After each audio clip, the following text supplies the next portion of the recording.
ready to enter the danger zone. So today I want to talk about crisis management.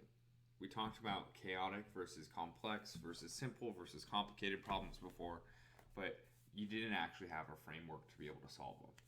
So I actually wanted to go over a little bit of a roadmap to give you a framework to be able to step through a few steps that was repetitive, to be able to walk through the pillars of what it actually looks like solving chaotic problems in a crisis, in damage control, trying to stop and control bleeding when things are really bad, like during a pandemic, versus trying to just do day-to-day regular, like define, measure, analyze, control.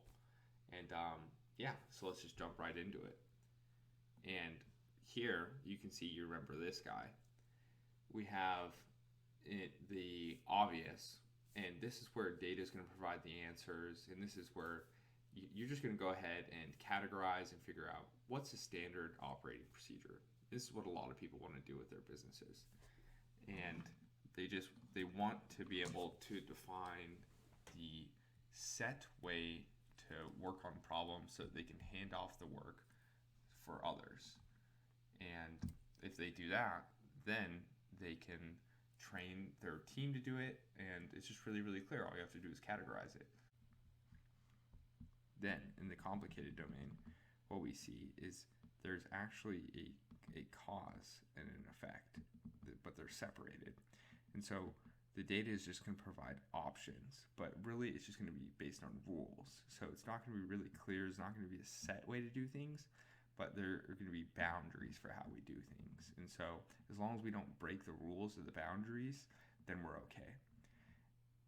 And we've gone over this in another video, but what I want to go over is that notice what's changing here is this is what we didn't go over before.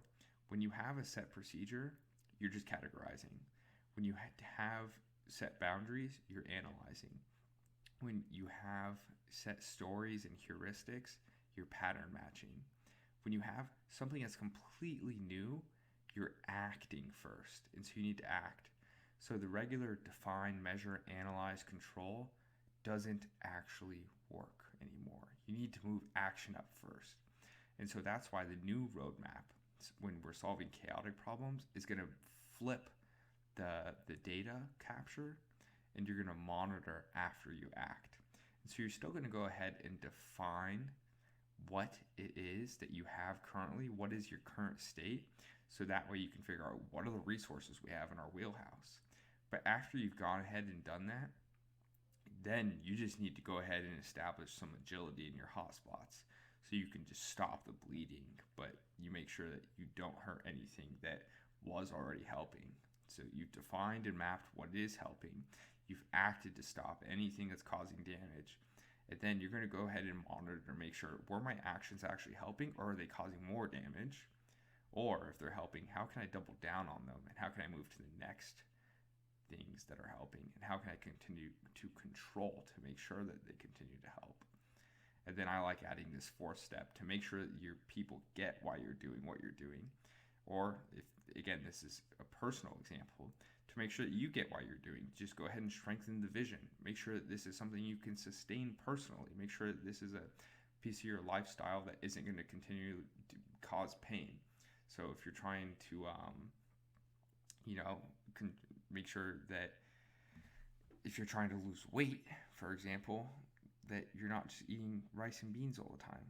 If you couldn't find any other food at the grocery store, figure out how, okay, now that I'm out of survival mode, how can I continue and go ahead and maybe add a little spice, maybe add a little culinary arts. I don't know, but that's just a fun example. The focus I want to get on here is we talked about the kind of in square before. We talked about solving the different kinds of problems, but now notice that you're not using operating procedures, you're not using boundaries, and you're not using heuristics and stories and pattern management anymore. You're using action in this new era.